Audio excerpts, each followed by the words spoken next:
우리겐 두려움 없네. 주가 모든 걸 다 이루셨네. 그에게 우리의 뭐든지 다 맡겨드리고 함께 즐거운 노래로 다 찬양 드리세. 아멘. 주 찬양 내 삶의 이유 모든 걸음을 인도하시네. 우리 함께 이 길을 걸으며 주의 이름 높이는 주의 자녀가 되리. 나의 모든 삶 주의 기쁨 되리.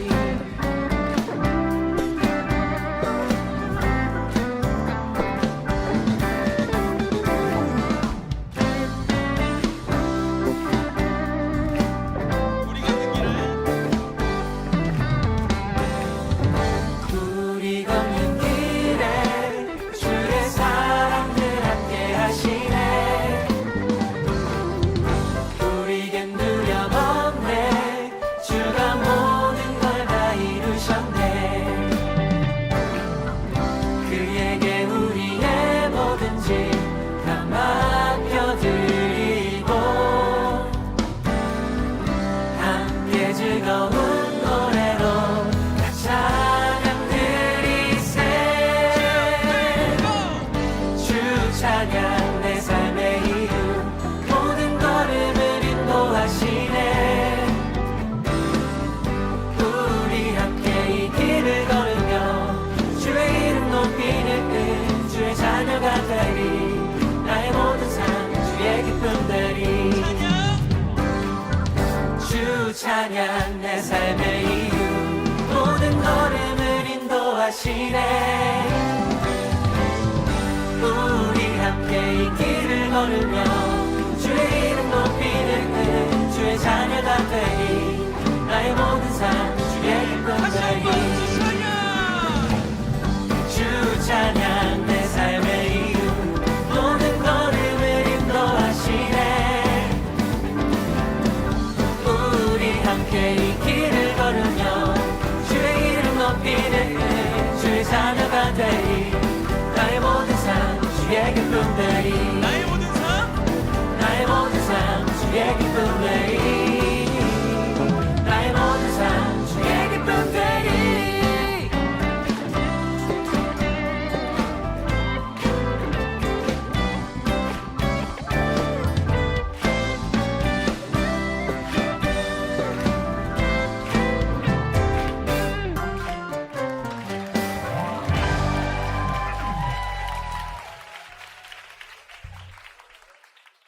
고린도전서 7장 4절 말씀. 아내는 자기 몸을 주장하지 못하고 오직 그 남편이 하며 남편도 그와 같이 자기 몸을 주장하지 못하고 오직 그 아내가 하나니. 결혼이라는 얘기인데 결혼에 대한 이야기가 고린도전서 7장에 대한 이야기가 나오는데요. 그 중에서 결혼의 어떤 핵심, 결혼이라 하면 이런 거다라고 하는 결혼의 핵심이 나오는데 그게 바로 7장 4절입니다. 아내는 자기 몸을 주장하지 못하고 남편이 그 몸을 주장하게 되는 거고, 남편도 자기 몸을 자기가 주장하지 못하고 아내가 그 남편의 몸을 주장하게 된다. 이게 결혼이거든요. 결혼하기 전에는 어때요? 남자는 남자가 자기 몸을 주장하고, 결혼하기 전에는 여자가 자기 몸을 주장하잖아요. 근데 결혼하게 되면 뭐가 가장 많이 바뀌는 거예요? 남자의 몸이 여자가 주관하고 여자의 몸을 남자가 주관하는, 그게 이제 바뀌는 거죠. 그러면 어떻게 되는 거예요? 자기 몸이 자기를 위해서 있는 줄 알았더니 결혼하고 나니까 누구의 몸이 되더라? 상대방의 몸이 되더라. 그런 말이잖아요. 그죠? 그러니까 결혼이라고 하는 게 완전히 이제까지의 모든 삶을 바꾸는 행위죠. 그러니까 결혼이라는 게 사람이 누구를 만나느냐에 따라서 사람이 달라지는데, 그 누구를 만나느냐는 건 굉장히 중요한 겁니다. 왜냐하면 이제까지의 모든 인생을 완전히 바꿔가지고 인생을 다르게 살아가는 삶이 바로 결혼이기 때문에 그러는 거죠. 그래서 결혼이 굉장히 중요한데 성경은 결혼에 대한 이야기를 하고 있어요. 그래서 혼자 자기가 자기를 위해서 이렇게 살게 되면 그걸 뭐라고 그래요? 이건 자기를 위로하는 것이니까 그걸 거룩이라 그렇게 말을 해요. 그래서 자기가 자기를 위해서 거룩하게 살아가는 것을 경건이라 그렇게 말합니다. 그럼 그 경건, 그 거룩이라는 건 뭘 통해서 오는가?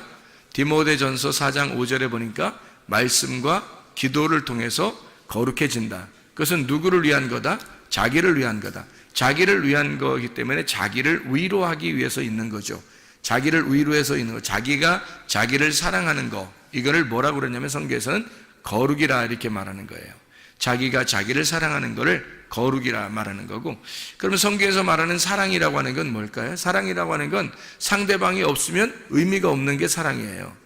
그러니까 거룩은 자기 혼자 해도 되지만 사랑이라고 하는 건 혼자 할 수 없는 거예요. 상대방이 반드시 있어야 사랑할 수 있는 거거든요. 그래서 너희가 하나님을 정말로 사랑하라, 하나님을 몸과 마음을 다하여 정성을 다하여 하나님을 사랑하라. 그게 뭐예요? 이게 그렇게 사랑하라는 게 뭐 할 때 그 사랑하라는 거야? 예배할 때 사랑하라는 거예요. 예배. 그러니까 자 봐봐. 너희의 몸과 마음과 정성을 다해서 뭐 어떻게 하라고? 사랑하라고. 사랑한다는 거고 어떻게 뭐 할 때 그 말을 쓰는 거예요? 예배할 때 그 말 쓰는 거지. 그러니까 네 몸과 마음을 다해서 정성을 다하여 네 영과 혼과 몸이 합해 서서 하나님 앞에 예배해라. 그것은 사랑하라는 말이죠. 그게. 그러니까 혼자 거룩한 척하는 것은 예배가 아니란 말이에요. 그러니까 혼자 있는 것은 자기가 자기를 위로하고 혼자 경건하고 거룩하고 아무리 그렇게 해도 그거는 자위밖에 되지 않는다는 거죠. 자위. 그러니까 자기가 스스로 위로하는 것밖에 되지 않는 거예요. 그러면 자기한테는 만족이 있고 자기한테는 기쁨이 있겠지만 전혀 다른 이 몸에 원래 하나님이 만드신 목적이 있을 거 아니에요. 그래서 자위가 안 된다는 말은 이게 자기 몸을 하나님께서 몸을 만드신 목적은 상대방을 위해서란 말이에요. 그러니까 성경에서의 창세기부터 요한계시록까지의 모든 가르침은 다 어떤 의미라겠어요? 부부에 대한 이야기잖아요. 그죠? 그러니까 창세기에 천지 창조를 하고 난 다음에 남자와 여자를 만드신 이유가 둘이 부부가 되기 위해서예요. 그리고 요한계시록에서는 결국에 새 예루살렘이라는 신부가 신랑 대신 예수님을 만나는 장면을 이야기하려고 성경을 쓴 것이니까 결혼이라는 것만큼 거룩한 것은 없는 거죠. 결혼이라는 것만큼 사랑이라는 건 없는 거예요. 성경에서. 그래서 하나님의 속성을 두 가지로 표현한다면 거룩과 사랑이다. 이 두 가지 속성을 가장 잘 나타낼 수 있는 게 바로 뭐냐면 스스로 자기를 거룩하게 하느냐 아니면 남을 위해서 살아가는 사랑이냐 이거죠. 그러니까 스스로 자기가 위로하는 자위 이건 안 된다는 얘기고 사랑 다른 사람을 위해서 존재하는 나 이런 사랑은 필요한 거라는 거죠. 그러니까 사랑을 위해서 내 자신을 거룩하게 준비하는 거거든요. 자, 성경에서 음녀는 예수님의 신부가 될 수 있어요, 없어요? 없죠. 음녀는 예수님의 신부가 될 수가 없어요. 그러니까 거룩한 신부만 예수님의 신부가 될 수가 있거든요. 거룩한 준비를 하는 이유는 뭐예요? 신랑 대신 예수님을 만나기 위해서라는 거죠. 그럼 만나면 어떻게 돼요? 만나면 서로가 자기 게 아니라는 거죠. 자기의 거룩은 자기 게 아니라는 거예요. 그죠? 상대방 거라는 거야. 그럼 그분의 거룩함도 누구 거라는 거예요? 나를 위해서라는 거죠. 그럼 나의 거룩함은 주님을 위해서, 주님의 거룩함은 나를 위해서라는 거죠. 그럼 이걸 뭐라고 그러면 예배라 그렇게 말하는 거란 말이에요. 제가 말하는 것은. 그러니까 이걸 사랑이라 그렇게 말해요. 그러니까 서로 사랑한다라고 하는 이 말이 예배라는 거죠. 그러니까 예배라고 하는 건 서로 교통하는 것이고 서로 사랑하는 것이다. 서로 만나는 거다. 성경에서는 예수님을 아는 것이 영생이라고 그랬잖아요. 그럼 그 아는 것이 뭐라고요? 히브리 말로 야다라고 그랬죠. 그 야다라고 하는 건 어떤 의미를 가지고 있다고요?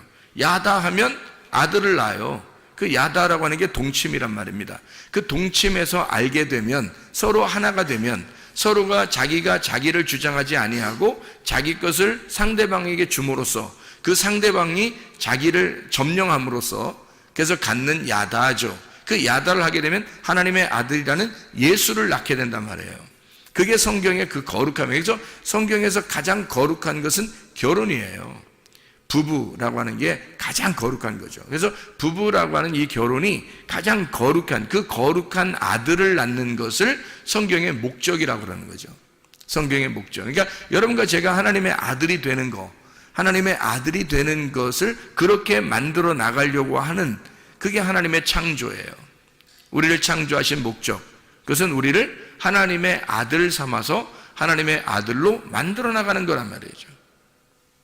자, 뭐예요? 그러니까 그리스도와 교회가 서로 만나서 하나님의 아들이 만들어지는 거죠. 그리스도의 교회가 하나님의 그 그리스도의 몸이에요. 그러면 그리스도의 교회하고 신랑 되신 예수님하고 만나면 어떻게 돼요? 우리가 그 안에서 태어나는 거죠. 우리가 하나님의 아들로, 그 거룩한 하나님의 아들로 태어난단 말이에요. 그 신부라는 교회에서. 이해가 되겠어요? 그 신부인 교회가 어머니가 되는 거죠. 그래서 하나님의 아들이 태어나는 거니까. 그러니까 여러분과 저는 교회라고 하는 어머니를 통해서 그 어머니의 자궁에서 나온 하나님의 아들이 되는 거라는 거죠. 그러니까 교회가 얼마나 중요한 것이냐 하는 얘기입니다. 성경에서 그리스도와 교회를 빼놓고서는 성경이 이루어지질 못하죠. 신랑과 신부를 빼놓고서는 성경이 이루어지지 못하는 겁니다. 이게 무슨 음란한 이야기나 뭐 조속한 이야기가 아니에요. 이게 굉장히 거룩한 이야기입니다. 하나님 안에서 이것만큼 거룩한 이야기가 어디 있어요? 자기가 자기를 주장하지 못하고, 자기가 자기의 거룩을 위해 살지 아니하고, 자기가 자기를 위로하려고 살지 아니하고, 자기가 자기의 기쁨을 위하여 살지 아니하고, 상대방의 기쁨을 위하여 상대방에게 나를 포기하고 주는 행동이잖아요. 그런 행동, 그러니까 그걸 성경에서는 결혼이라고 그러는 거죠. 그래서 사랑은 가장 고귀한 거고 고결한 것이다. 그 사랑만큼 순결한 것은 없다는 것입니다. 그래서 사랑과 이 정욕이라는 음욕하고는 차이점이 뭐라 그랬어요? 음욕을 품었다. 사람들이 음욕이라는 말은 정욕이라는 거죠. 음욕을 품었다라고 하는 그 음욕이라는, 로마서 1장 26, 27절에 음욕, 오렉시스라고 하는 이 욕망, 남자가 남자를, 여자가 여자를, 자기가 자기를 위해서 살아가는 거, 이거를 하나님의 원래 순리하고 바꿨단 말이에요. 그래서 영리라 그렇게 말하는 거예요. 하나님의 순리는 하나님의 계획, 하나님의 울타리 속에서 하나님이 정하신 그 울타리 안에, 하나님의 계획 안에서 혼이 생각을 가지고 행동하는 걸 말하는 거예요. 그걸 순리라 그렇게 말하는 거고요. 영리라고 하는 건 그냥 자연적으로 자기가 태어났으니까 본능에 충실하여 사는 거, 그냥 본능적으로 살아가는 거잖아요. 그걸 영리라 그렇게 말하는 겁니다. 그러니까 쟤는 이렇게 본능적으로 사냐, 애가 그렇게 하는 건 영리로 사는 거예요. 그게 원래 자연스러움이 아니란 말이에요. 하나님의 그 자연스러움은 반드시 어떤 울타리를 쳐준단 말이에요. 울타리를 쳐주고 그 안에서 자유하라고 말하는 거죠. 그러니까 방탕과 자유는 차이가 있는 거죠. 사람들이 구분을 제대로 못하면 방탕과 자유가 구분이 안 되면 그냥 막 자유한 줄 아는데, 그게 아니고 방탕이라는 건 울타리가 없는 자유함이고, 자유는, 진정한 자유는 울타리가 있는 자유함이란 말이에요. 그래서 울타리가 있는 자유함은 반드시 어디서 나오냐면 진리 안에서 나오게 돼 있죠. 진리가 있어야 그 안에 자유가 오니까 진리가 너희를 자유케 만든다 이렇게 말하는 거죠. 진리를 모르고서는 자유가 있을 수 없는 거죠. 진리를 모르는 상태에서는 다 방종이란 말이에요. 방탕함이란 말이에요, 이게. 그럼 우리는 이제 뭐를 설명하려고 하는 거냐면 이런 거예요. 음란이라는 게, 사랑이라는 거하고 음란이라는 게 차이를 우리가 모르면, 이게 차이를 모르면 음란과 사랑이라는 게 거의 뭐 같은 것처럼 보이잖아요, 육체적으로 보면은. 그런데 결혼이라는 어떤 울타리를 통해서 그 안에서 사랑이라고 하는 걸 나눈다면 이거는 음란이 아니란 말이에요. 이건 더러움이 아니라고, 깨끗한 거라고요. 거룩한 거라고. 그런데 결혼을 벗어나서, 이것을 결혼이라는 울타리를 벗어나서 자기의 그 정욕, 자기의 사랑을 갖다 나누려고 한다면 그것은 음란이라고 이렇게 말하는 거예요. 더러움, 방탕이라고 말하는 거죠. 그러니까 이 울타리라는 진리가 굉장히 중요한 거죠, 우리에게는. 이 말씀이라는 그 진리 안에서 우리가 자유해야 된다는 그런 말이고, 그래서 사랑이라는 건 거룩하고 고귀하고 순결하고 울타리가 있는 자유지만, 음란이라는 음욕은 정욕적이고 더럽고 울타리가 없는 방탕을 의미하는 것이다, 이렇게 볼 수가 있는 거죠. 자, 우리가 그러면 이 사랑이라고 하는 걸 다시 한번 잘 생각해 봐요. 예배라고 하는 게 뭐라고요? 결국엔 사랑이라고요. 근데 그 사랑을 내가 나를 사랑하는 사랑이 아니라 내가 남을 사랑하는 사랑이 진짜 예배라는 얘기죠. 그러면 남을 사랑하는 게 신부가 사랑할 수 있는 대상이 누구밖에 없어요? 신랑밖에 없는 거예요. 신부는 신랑밖에 사랑할 수가 없어요. 신랑은요, 신부밖에 사랑할 수가 없거든요. 그래서 신부가 신랑을 사랑하고 신랑이 신부를 사랑하는 것이, 그것을 결혼이라, 예배라 그렇게 말하는 거라. 그러니까 서로 사랑인데, 이 서로 사랑한다는 그 서로 사랑이라는 그 예배는, 그 사랑은 예배를 말한다. 신랑이 신부를, 신부가 신랑을 사랑하는 것을 말한다. 이것을 예배라 그런다. 그래서 이 사랑이라고 하는 단어를 성경에서는 아가페 사랑이라고 하는 말하고 필레오 사랑이라는 말을 썼어요.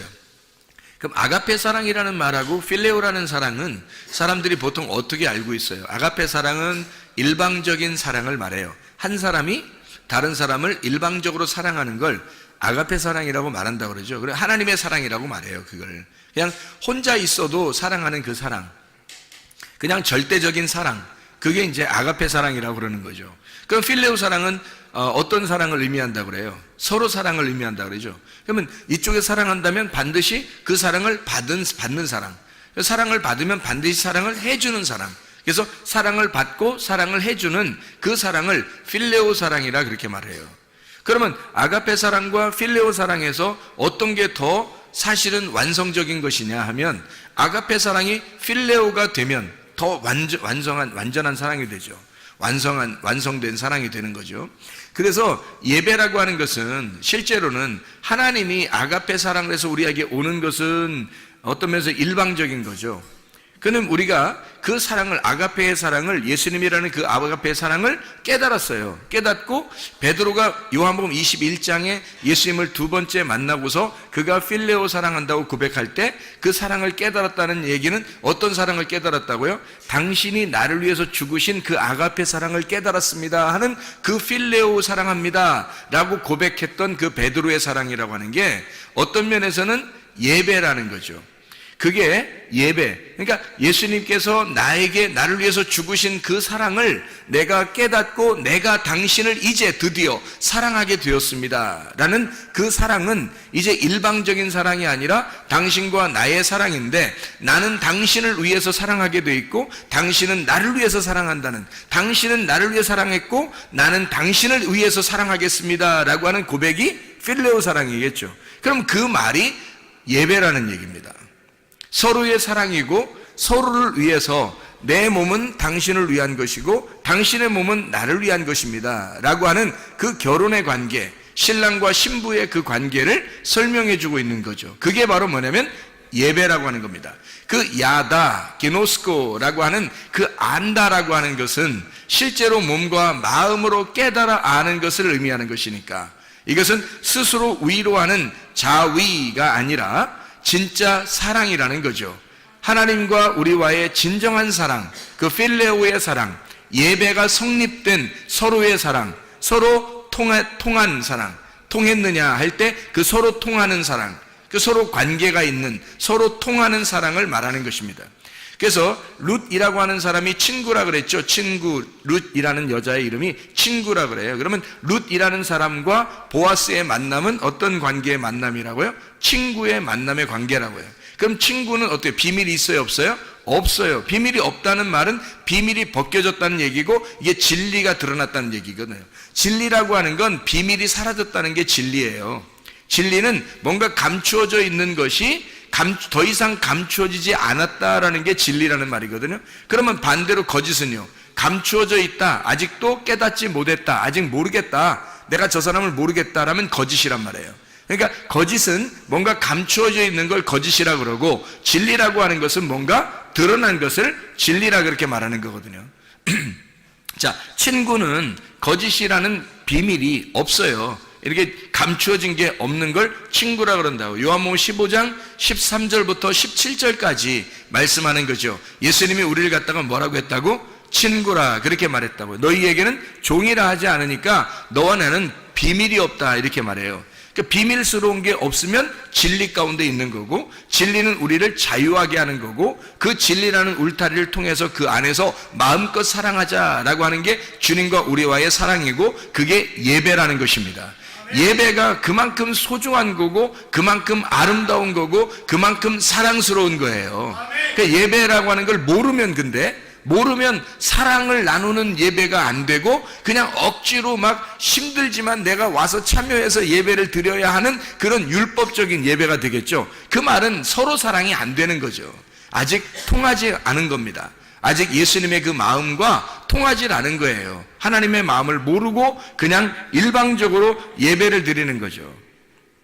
자기가 그냥 옳다고 생각하는 거, 자기는 그냥 이것이 옳다라고 생각해서 이렇게 하면 되겠지라고 생각하는 자기의 정답이 있는 거예요. 마태복음 5장에 보면 그런 말씀이 있죠. 5장 29절 30절의 말씀에 보면 오른 눈을 빼고 또 오른손을 찍어내버려라, 그런 말이 있어요. 그리고 천국에 들어가는 게 더 낫다, 그런 말이 있거든요. 그 옳은이라는 게 뭐예요? 옳은이라는 게 옳다는 말이거든요. 옳다는 말. 네가 옳다고 생각하는 거, 너의 율법, 너의 말씀, 네가 생각하는 진리, 네가 생각하는 거, 하나님이 생각하는 게 아니라 네가 생각하는 진리, 네가 생각하는 옳다는 율법, 네가 생각하는 계명, 네가 생각하는 거, 옳다고 생각하는 그거를 찍어내버려라는 거죠. 그걸 찍어내버리면 실제로 옳은 눈으로 오시는, 옳게 오시는, 옳은 손으로 오시는, 옳은 눈으로 오시는 그 주님이 너의 것이 될 것이라는 거죠. 나의 옳은 것을, 내가 옳다고 생각하는 옳은 눈과 옳은 손을 빼버리고 찍어내버리면, 그러면 주님께서 나의 옳은 눈이 되시고 주님께서 나의 옳은 손이 되셔서 내가 잃어버린 그 자리를 주님이 채우신다는 거죠. 그게 진리입니다. 그러니까 내가 가지고 있는 것들을 뽑아버리는 거, 내가 가지고 있는 진리의 눈, 이거를 뽑아버려, 내가 생각하는 그 진리의 손을 찍어버려. 그러면 주님께서 원하시는 주님이라는 진리의 눈, 주님이라는 진리의 손이 나를 그 진리의 눈과 진리의 손을, 옳은 눈과 옳은 손을 갖게 된다는 거죠. 그러면 이게 어떤 얘기할 때 이게 나온 거예요? 이게 어떤 얘기할 때? 마태복음 5장 29절 30절 말씀에 뭔 얘기하다가 이런 얘기했어요? 간음한 거 하지 말라고 할 때 이런 얘기하거든요. 간음하지 말라 할 때 이 얘기하는 거예요. 간음하는 거에 대해서 얘기하다가, 그럼 간음하다는 것은 마태복음 5장 21절에는 뭐라고 그래요? 살인하지 말라 그렇게 말하죠. 마태복음 5장 27절에는 간음하지 말라 그러거든요. 성경에서 가장 대표적인 율법, 가장 대표적으로 우리에게 가장 대표적으로 하지 말라는 게 뭐냐면 살인하지 말라는 말하고 간음하지 말라는 얘기거든요. 그러면 살인하지 말라, 간음하지 말라, 이게 왜 그럼 그 두 가지가 이렇게 같이 써 있죠? 그게 우상숭배이기 때문에 그런 거예요. 예배가 잘못되면 우상숭배가 되잖아요. 그렇죠? 예배가 잘 되면 하나님 앞에 예배 드리는 것이 되는데, 예배가 잘못되면 다 우상숭배가 돼버리죠. 그러니까 우상숭배하지 말라는 그 말이에요, 이게. 그러니까 살인하지 말라, 우상숭배하지 마라, 간음하지 마라, 우상숭배하지 말라는 얘기예요. 그러니까 이게 결국에는 하나님이라는 그 진짜 남편을 버리고 다른 남편 따라가지 말라는 얘기예요. 그러니까 하나님 앞에 다른 남편 하나님 앞에서 네가 다른 남편 따라가면 간음이죠. 다른 남편을 위해서 섬기게 되면 우상 숭배가 되죠. 제사가 되죠. 그게 살인이라는 거죠. 하나님은 어떤 동물을 잡아들이라고 하나님이 원하시는 게 아니잖아요. 예수 그리스도라는 자기가 아들을 갖다가 우리를 위해서 아들을 선물로 주신 그 선물을 가져오라는 거 아니에요. 그 아들, 자기가 우리에게 주신 그 아들을 가져오라는 거거든요. 그걸 예배라 그러는 거예요. 그런데 사람들은 동물을 하나 잡아서 드리면 그게 예배인 줄 알았다고, 사람들이. 구약에서는. 그래서 그걸 뭐라고 그러면 연기를 피운다, 제사 드린다, 희생제사한다. 이게 뭐냐면 살인이라는 단어거든요. 그 살인이라고 하는 게 희생제사란 말이에요. 간음이라고 하는 건 다른 남편 따라가는 거고요. 그래서 하나님인 줄 알고 다른 남편을 갖다 열심히 섬겨, 이게 바알 숭배예요. 하나님인 줄 알고 열심히 섬겼는데 그게 자기들은 열심히 섬긴다고 했는데 그게 알고 보니까 바알 숭배가 되어버리는 거죠. 바알을 따라가. 바알이라는 단어가 뭐냐면 남편이라는 단어거든요. 그러면 하나님이 바알 숭배한 사람들 왜 자꾸 이렇게 책망하고 저주하고 그들을 갖다가 이렇게 심판하고 그러죠? 바알이라는 그들은 자기들이 그게 남편인 줄 알고 그게 하나님인 줄 알고 그렇게 섬긴 거거든요. 그게.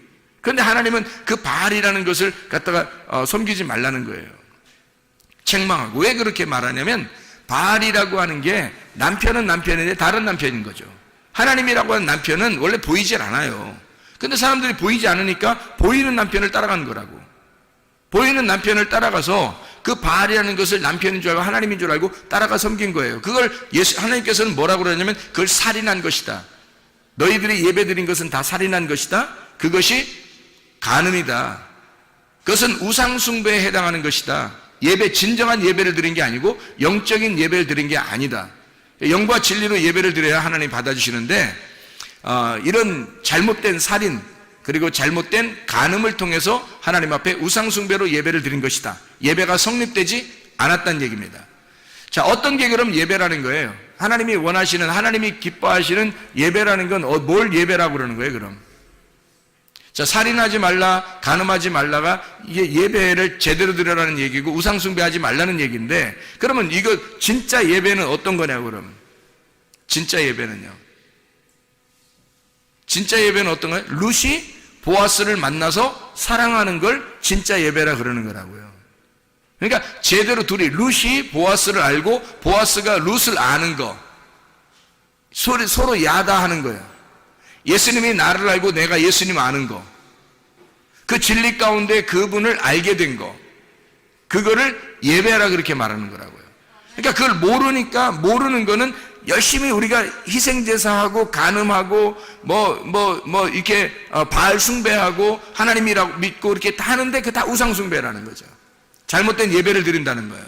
진정한 예배는 뭐냐면 하나님을 아는 거예요. 룻이 보아스를 아는 거, 보아스가 룻을 아는 거. 둘이 한 밭에서, 같은 밭에서 만나서 서로 사랑을 나누는, 서로 알게 된 것, 그것을 예배라 이렇게 말하는 거죠. 그러니까 예배라고 하는 것은 아주 단순합니다. 하나님을 아는 걸 예배라 그렇게 말하는 거예요. 하나님은 우리에게 자기를 알려주기를 원하시고, 우리는 하나님께서 우리를 잘 아시고 우리도 주님을 잘 알기를 원하셔요. 다시 말하면 둘이 사랑하기를 원하시는데, 하나님은 나를 위해서 자기 몸을 주시고요. 그러면 우리는 어떻게 돼요? 나는 하나님을 위해서 내 몸을 드려야 된다는 거죠. 자, 내 몸이 내 거가 아니라 누구 거라고요? 아내는 내 몸이 내 거가 아니라 누구 거예요? 남편 거라고요. 남편은 자기 몸이 자기 게 아니라 누구 거예요? 아내 거라고요. 그러면 그리스도께서는 나를 위해서, 그 신랑 되신 그리스도는 나를 위해서 자기 몸을 주셨고, 나는 내 몸을 누구를 위해서 드려야 돼요? 예, 그리스도를 위해서, 신랑 되신 그리스도를 위해서 내 몸을 드려야 된단 말이에요. 이거를 내 몸은 내가 주장하지 못하고 그리스도께서도 그리스도의 몸을 자기가 주장하지 못하는 거예요. 그리스도는 자기의 몸을 우리를 위해서 주시고 우리의 몸은 우리가 그리스도를 위해서 드려서 이 둘이, 나는 주님을 위하여 주님은 나를 위하여 서로 사랑하는, 서로 자기 거를 드리는, 상대방에게 내 거를 드리는, 나의 소중한 것을 드림으로써 그분의 몸이 내 거가 되고 나의 몸이 그분의 것이 되는, 내 소중한 것을 포기하고 그분의 소중한 것을 받는, 그게 서로 사랑이라는 예배라는 거죠. 그게 거룩입니다. 이게 진짜 결혼이라고 하는 거고요. 결혼해서 사랑하는 야다, 아는 것, 이것을 예배라고 그렇게 말하는 것입니다. 예배는 그러니까 어색한 거나 율법적인 거나 어려운 거나 힘들고 어려워 죽겠는데 할 수 없이 내가 예배 드리러 가야 돼, 이런 게 아니에요. 이게 사랑이에요. 사랑을 나누는 거라고. 하나님의 말씀 안에서 그 말씀을 서로 먹는 시간, 주님에게 내 몸을 드리는 시간, 주님의 몸을 내가 받는 시간이란 말이에요. 서로 동침하는 시간이라고. 그게 서로 하나가 되는, 결혼하는, 서로가 자기의 몸을 자기가 주장하지 못하고 상대방이 주장하게 하는 그 시간이란 말이에요. 가장 아름다운 시간이겠죠. 가장 사랑스러운 시간이겠죠. 그 그게 예배라고요. 그게 성경에서 말하는 예배의 정확한 표현이라고요. 제가 알기로는 이게 성경에서의 예배의 가장 정확한 표현인 것 같아요. 고린도전서 7장 3절부터 9절까지의 말씀입니다. 그래서 이게요, 서로 사랑하는, 자기가 자기를 사랑하는 게 아니라 상대방을 위하여 자기를 드리는 사랑, 이게 진정한 사랑이다 라고 하는 것을 우리에게 말하고 있는 거죠.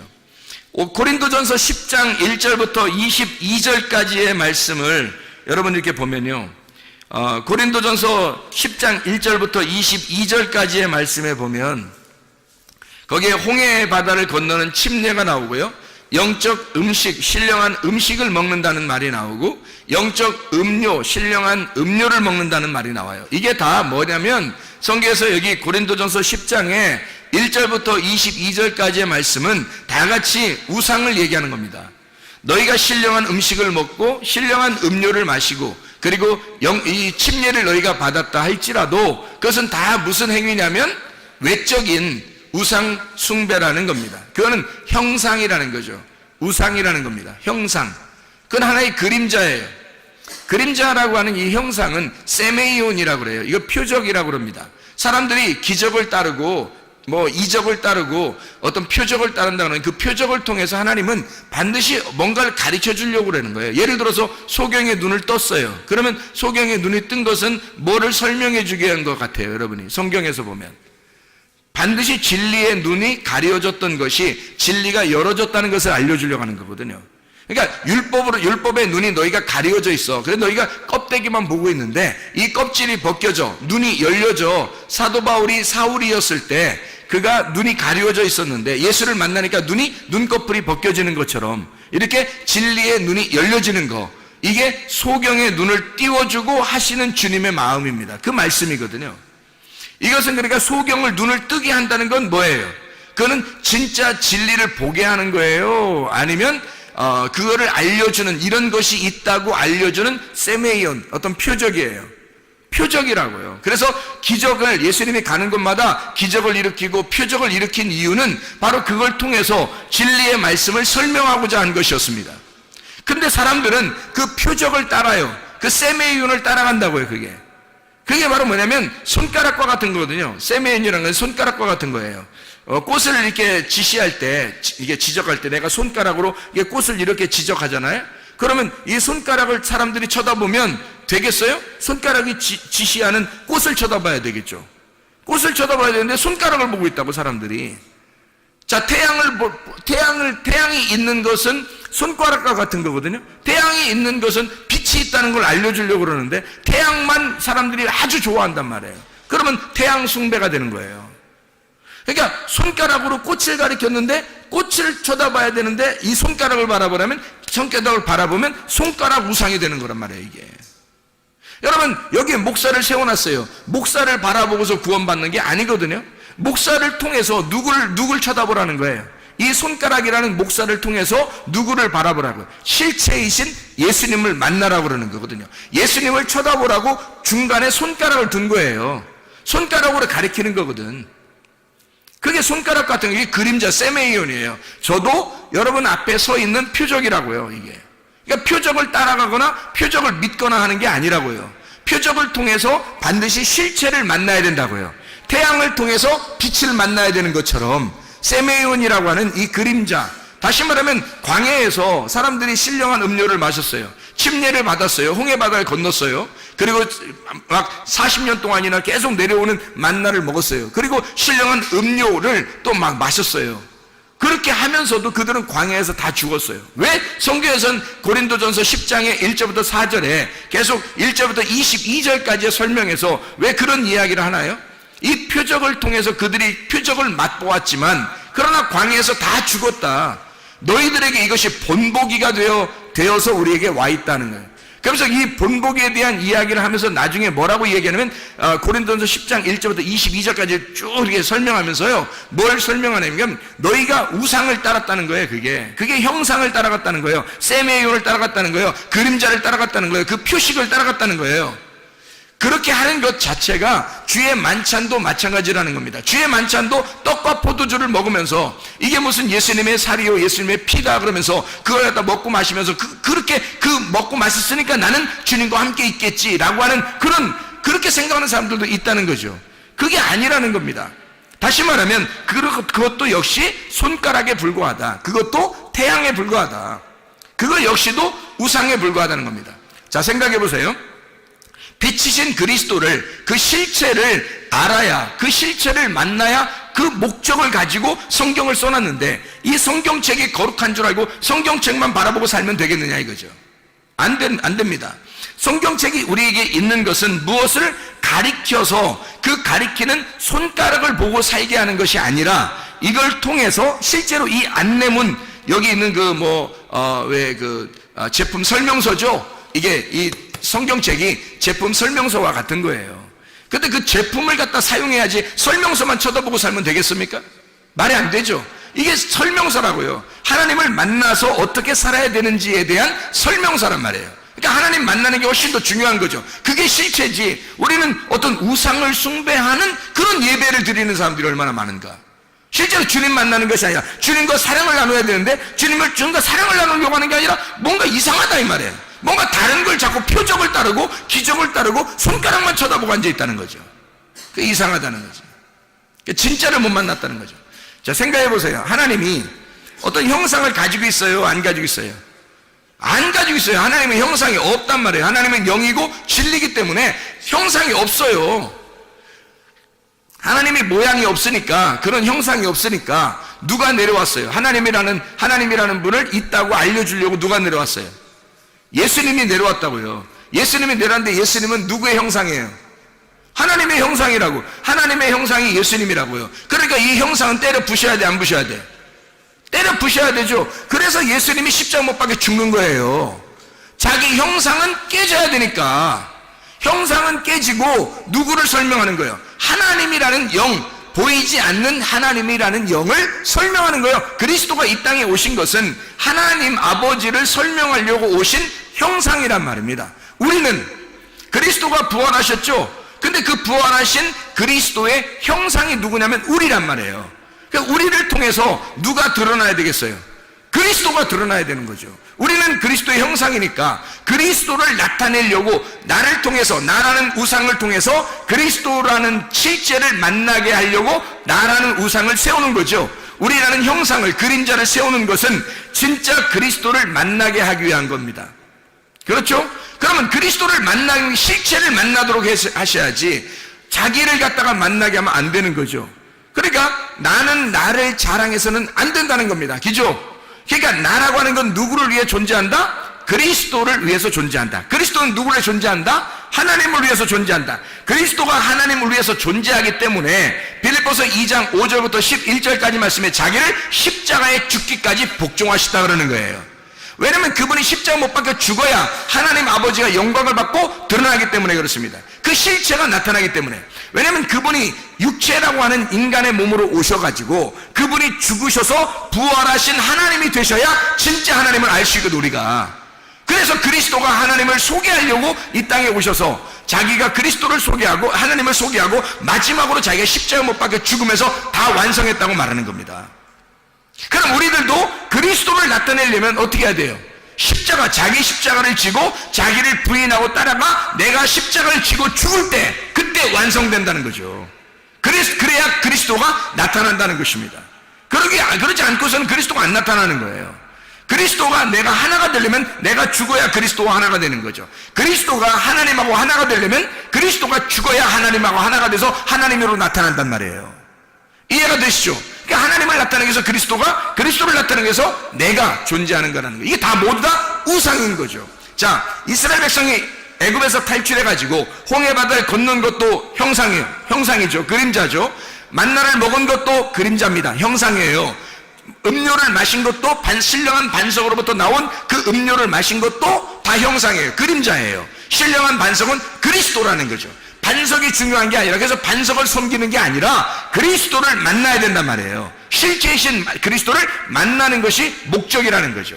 하나님은 우리에게 영으로 진리 안에서 예배하고 함께 만나서 서로 사랑하자.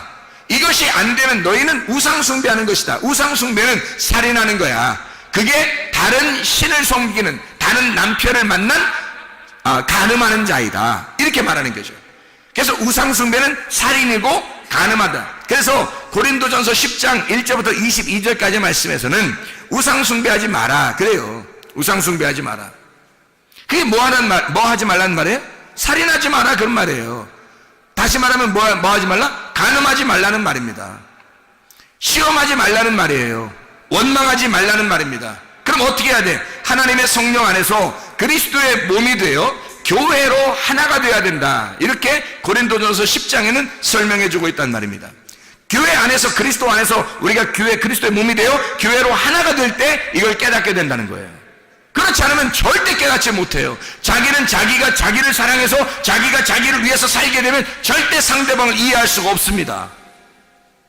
그리스도가 그리스도를 위해서 스스로만 살게 되면 우리는 절대 그리스도를 이해할 수가 없어요. 그리스도가 나를 위해서 죽으셨기 때문에 우리가 비로소 그리스도를 통해서 하나님을 알게 된 거죠. 여러분, 마찬가지예요. 그리스도께서는 우리에게 아내의 몸은 남편이 주장하고 남편의 몸은 아내가 주장하는 것이다. 그게 고린도전서 7장 4절의 말씀이에요. 아내는 자기 몸을 주장하지 못하고 오직 그 남편이 하며 남편도 그와 같이 자기 몸을 주장하지 못하고 오직 그 아내가 하나니. 이게 뭐라고요? 사랑이라고요. 이게 서로 사랑이라고요. 이게 부부의 관계라고요. 이걸 결혼이라고 말하는 것입니다. 결혼하기 전에는 자기 몸을 자기가 스스로 자위하고 자기가 자기 스스로 자기 거라고 생각했어요, 몸을. 근데 결혼하자마자 자기 몸이 자기 게 아니라 상대방의 것인 걸 비로소 깨달았단 말이죠. 그게 결혼이라고 하는 거죠. 그리스도는 나를 위해서 자기의 몸을 주셨다고요. 나하고 결혼하기 위해서 자기의 몸을 나에게 주셨다고요. 그러면 나는 내 몸을 그리스도를 위해서 드리는 거란 말이에요. 그는 네 몸과 마음과 정성과 뜻과 영을 다하여 혼을 다하여 네가 목숨을 다하여 하나님을 사랑하라 라는 말이죠. 그러면 네 모든 것을 다 드려서 예배하라 그런 말이잖아요. 진정으로 예배하려면 그렇게 하나님 앞에 자기가 몸을 다 드려서 하나님 앞에 예배하라. 하나님은 나에게 자기를 다 드려서, 나를 위해서 자기 몸을 다 드려서 예배했다고요. 그러면 나는 내 것을 다 하나님 앞에 드려서 예배하는 것이 당연한 것이 아닌가. 그게 결혼이 아닌가 이 말이에요. 진짜 하나님하고 그리스도와 결혼해야 우리가 신부가 된 거고, 그리스도의 신부가 돼야 하나님 나라에 가죠. 하나님 나라에 가야 하나님 나라가 된 것이고, 하나님 나라가 하나님의 말씀인 거거든요. 여러분, 천국에 가려고 우리가 교회 나왔는데 하나님 나라에 천국에 못 가면 안 되잖아요. 그럼 어떻게 할 때 천국 가요? 내가 그리스도의 몸이 됐을 때, 그게 천국 가는 사람, 백성이거든요. 그러면 어떻게 생각해 봐요? 내가 그리스도를 위하여 내 것을 다 드렸을 때, 그때 그리스도의 몸이 되는 것입니다. 그리스도가 나를 위해 자기 몸을 다 주셨기 때문에 그리스도는 내가 되신 거죠. 그리스도가 내가 되고 내가 그리스도가 될 때, 그게 천국이라는 것입니다. 예배라고 하는 것은 서로 사랑이에요. 예배라는 것은 그리스도와 우리가 둘 다 사랑하는, 서로 사랑하는, 동침하고 야다하고 기노스코하는, 서로 몸과 마음으로 깨달아 아는 그 아주 사랑스럽고 아주 아름다운 시간을 예배라 그렇게 말하는 것입니다. 진정으로 예배 송구하는 주의 사람들이 다 되시기를 바랍니다.